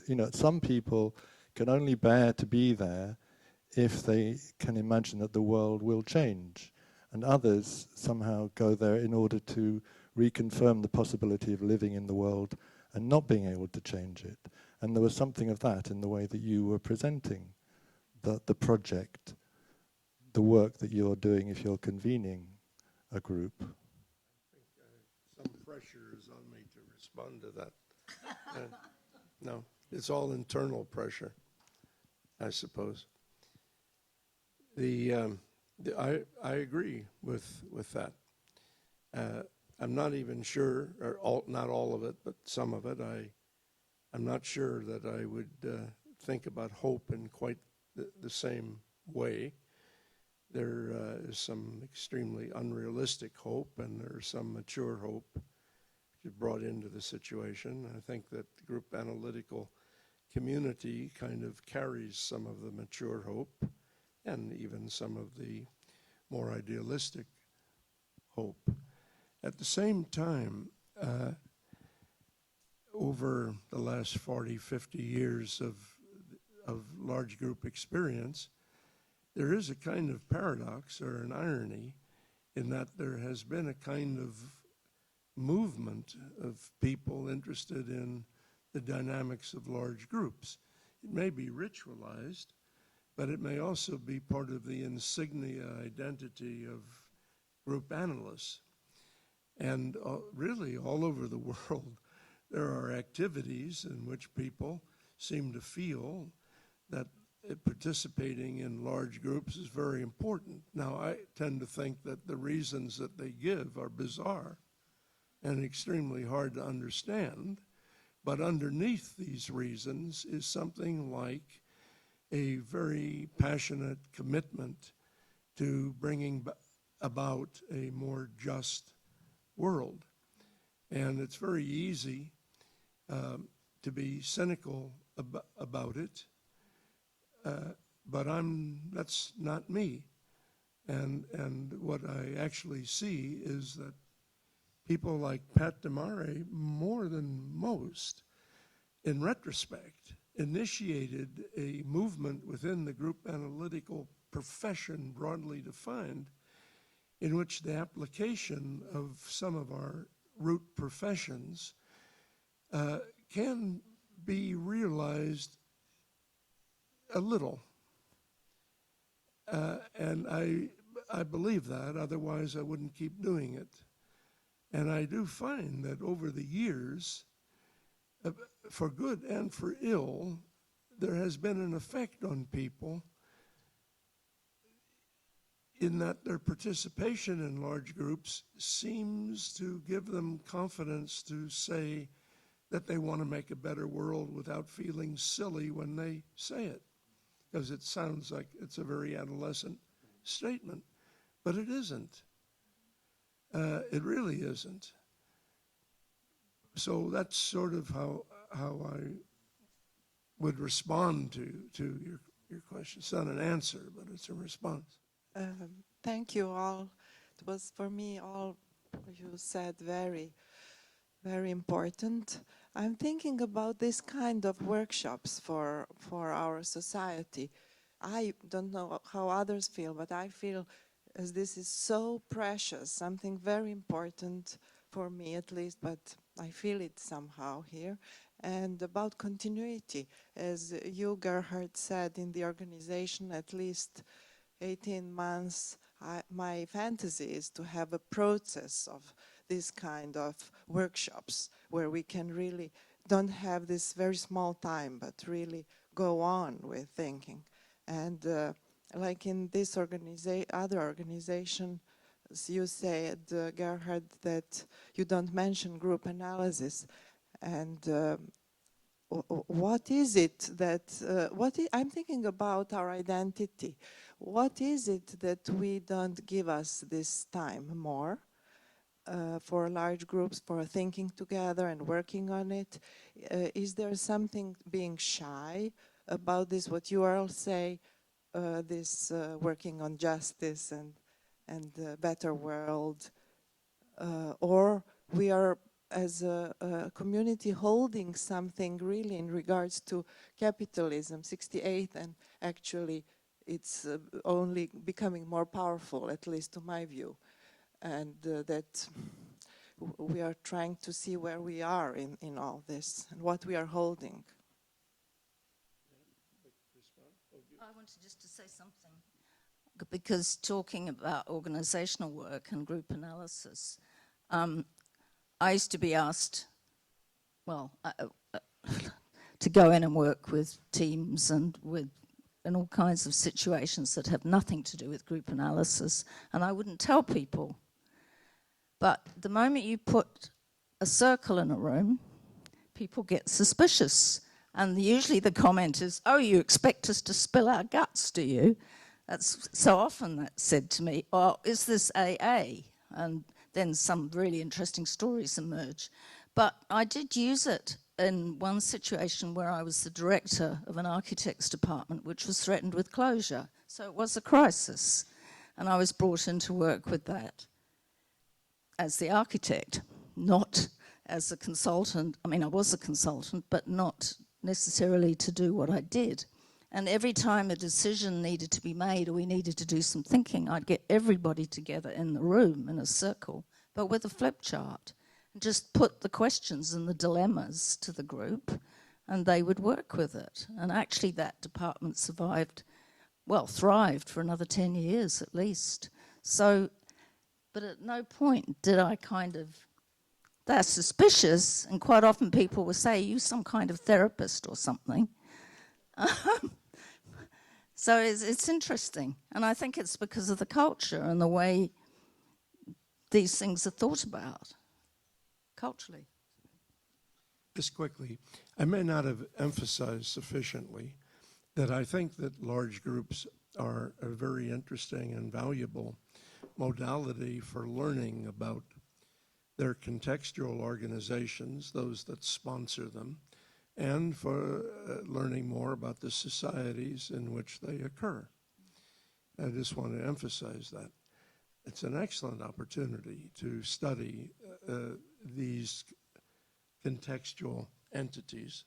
But in addition, although I don't think that a large group, let's say here this afternoon and even tomorrow, will change capitalism in the United Kingdom or elsewhere, I do think that depending on the convener and the mentality and the traditions that develop among the people who participate in the large groups, you can learn quite a lot about capitalism.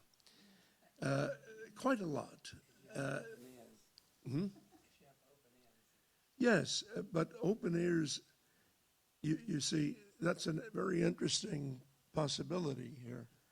Yes, open ears, but psychoanalytically, open ears for me raises, as a phrase, raises on a sensitivity to unconscious communications. Open ears is not just a metaphor for hearing, it's also a metaphor for parts of the human body. It's a metaphor for conception. It's a metaphor for conception trauma. It's a metaphor for birth. Poor Gerhard didn't know what he was getting himself into. But it's extremely important to have more than one ear. To have multiple ears means multiple disciplines and multiple trainings, which raises the question of the identity of the group analyst and what the French would call his formation or her formation. I often wish I would have, I need fewer breasts when I conduct large groups and was allowed to have a penis. I mean, I talk about the need in group analysis to have a matrix and a patrix. It seems to me the Kleinians have, I once was in Germany doing a large group, and they were linked with lectures by two Kleinians from London, and the majority of the people in it were actually people who run sheltered housing for inpatients, and this person was read quite a lot of psychoanalysis, but he'd never heard of Klein, so eventually he said, this is a single mother theory. Which made me think, yeah, well, maybe that's a good image, and maybe we don't have enough father in our theory. Well, I think the regression of a group to the matrix, in the full glory of the matrix, as I say, involves becoming aware of mother's mind and mother's body at every level of development. You know, not just at an Oedipal level of development, but that also means, if you think with me for a moment, it also means that the convener has to explore his paternality in whole and part objects at every level of development from the point of view of the subject and his own countertransference. And it also means that within that modality, at that phase of regression, which is not the only one, that every member of the large group, every participant, comes to be related to every other. So sibling dynamics and the trauma of sibling dynamics becomes, it seems to me, uppermost in the collective mind of the group, which I hardly, is a phrase I would hardly ever use. And that would almost immediately bring up issues about justice and restorative justice and the nature of the organization of the control over scarce resources. That's what I meant a moment ago by study of capitalism. And in the process, actually, I'm sure that we would agree with this. Certain personality types, character types, start to personify particular rules that are generated when competition becomes too great to manage.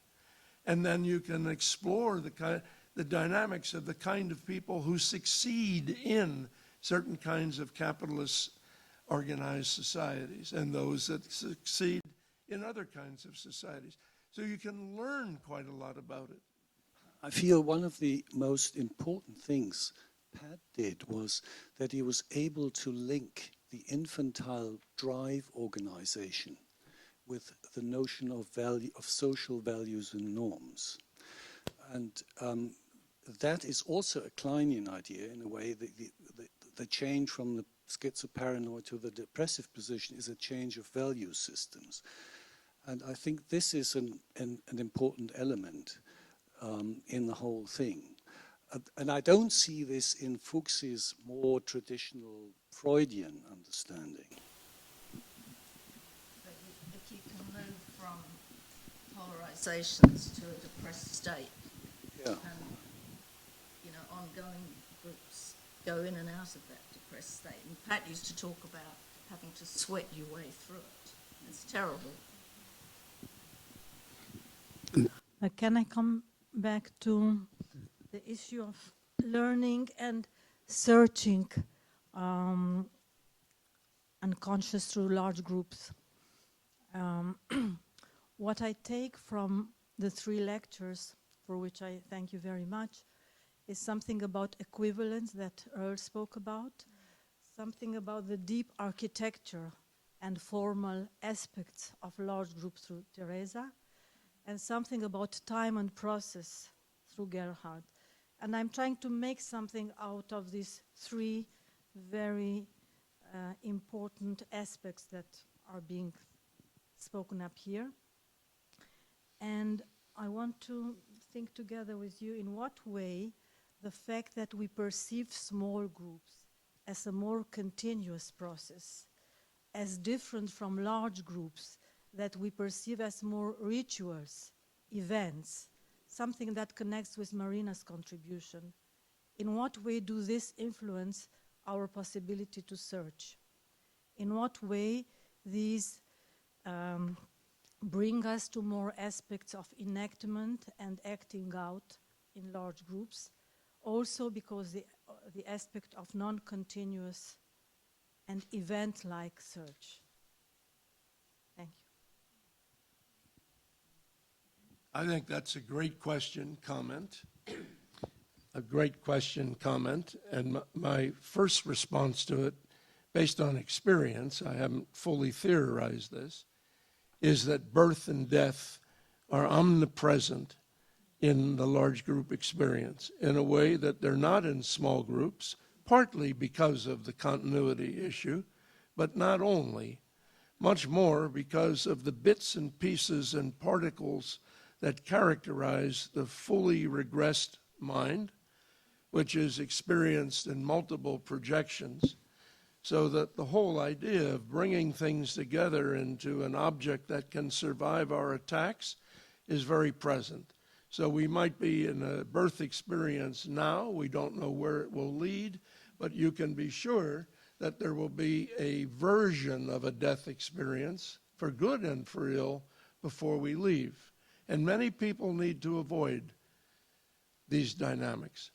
Therefore, when we a moment ago talked about paranoid, schizoid, and depressive positions, I myself feel with Torquay and my own work and Lionel Krieger and others who, and Pat, if he weren't in polemic, it kind of depends on his mood, did depend on his mood as a matter of fact, and whether he could get into debate or felt that he'd be understood.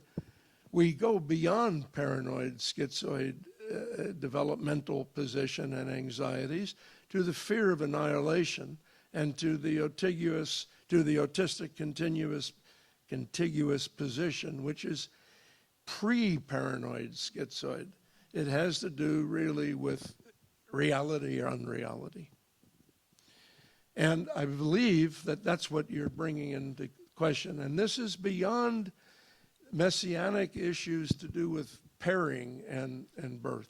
It has to do almost with coming into being. It's partly what was referred to here by Gerhard as a threshold experience.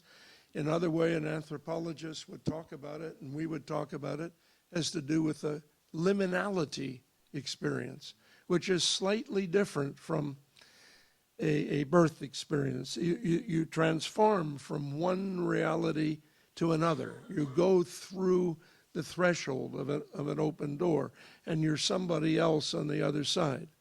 And I feel that that's what you're after, and that's one of the things that you can get in a large group that you can't get in a small, continuous small group experience. If I mean, I always appreciate how deep you go. In my own work, because I primarily work with organizational or institutional settings, they are in such a state usually when they call one in that I get driven more into the anthropological corner. But one of the most useful things I ever learned in anthropology was that our mind, we're not just social beings, we're also classificatory beings. We cannot stand disorder. And we're actually culturally similar to our brain. The brain, when it remembers one new face, it doesn't just add another document to the folder. It actually has to rearrange the whole network of connections, in a way, if I understand it. And I think the same happens in the symbolic order we give ourselves in the culture. And underneath it is a rather mechanistic, simplistic mechanism, familiar, unfamiliar. Familiar, good feelings, unfamiliar, bad temper, really. So I think I often never interpret the intellectual defense, really, because I'm actually busy trying to enhance the frustration level so some thinking and connected up thinking can occur again, especially across subgroup boundaries. And so I think that's another. Well, you're working in very dangerous situations where you have to respect the integrity of the organization, which is the context of the large group. I think that's slightly different. That's one thing, except, and then, I mean, I've been in lots of analytical institutions in Germany, and I think, I don't know why, but they're more open to actually having 2 large group days a year and spend in Berlin. I'm now in year 15. I feel like Mary, actually. I came for a crisis intervention. Out of it came an institute. I have a child without sex. Of a kind, without sex of a kind, in any way. Don't know that we can believe you necessarily either. And we have sort of 3, we're now in the 4th leadership team, all those difficult processes. Now on the continent, there's more openness to this time.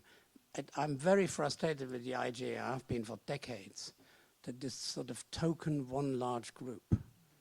They don't understand that these liminal threshold experiences have a sequence like a quartet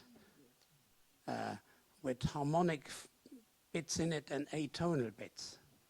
And when you do a day, it's very clear. The first large group starts off uncertain and then gets into something very quickly. The second one is difficult. Bad-tempered, because the subgroups suddenly are visible, nameable, graspable, and then there's anxiety about touching at the border and getting swallowed up or that kind of stuff. And the third one, miraculously, then does some morning work and... Pardon? You don't agree?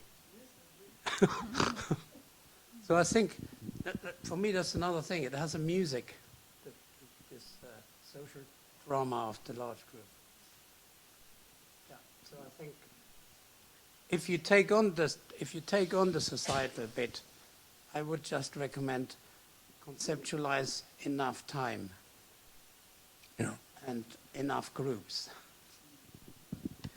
Well, the reflective citizens movement. Because everything else is magical thinking or a massive defense against not understanding anything. I with this not having enough process thing, whether in such workshops or what you refer to in our events, and when you mentioned not making something without sex, I just thought a word appeared, coitus interruptus, in meaning, are we for some reason with these large group studies doing actually this to exist and not to exist as a very, as you refer, Earl, this very under paranoid schizoid position, defenses not to exist when the threat is too high. And perhaps in the 68s, 80s, we were not so much countercultural as now. Maybe I assume we are contracultural with all this, and we need to pretend we don't exist.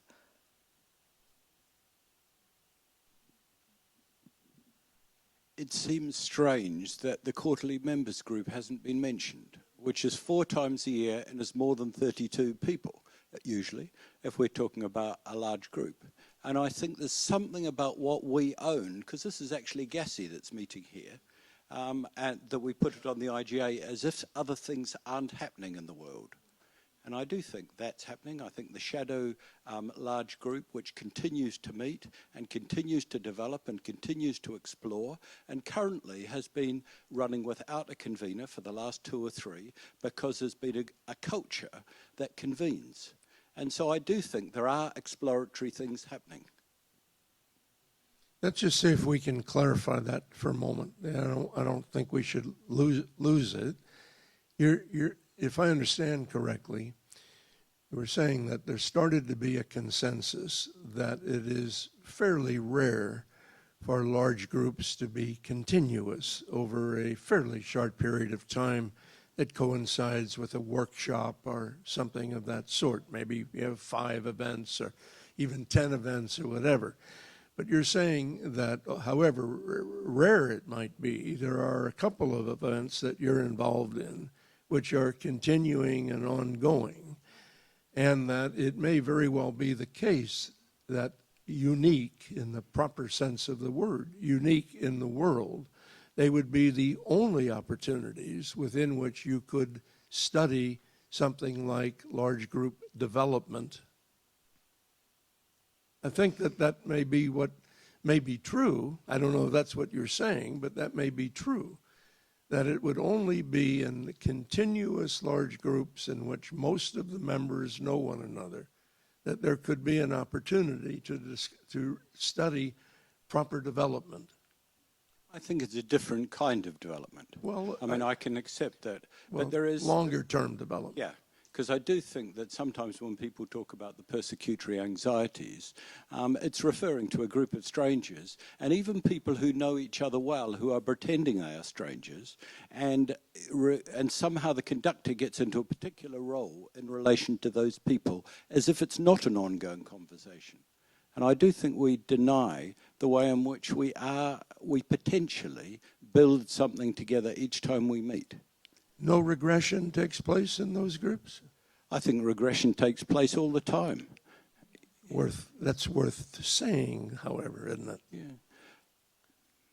I mean, I suppose my commitment to large groups comes from community meetings in adolescent therapeutic communities, which occurred daily and even more if necessary to deal with a crisis. And when I talk to people who were in those community meetings 20 years ago, some of them say it's fundamental in the way that it turned their life around.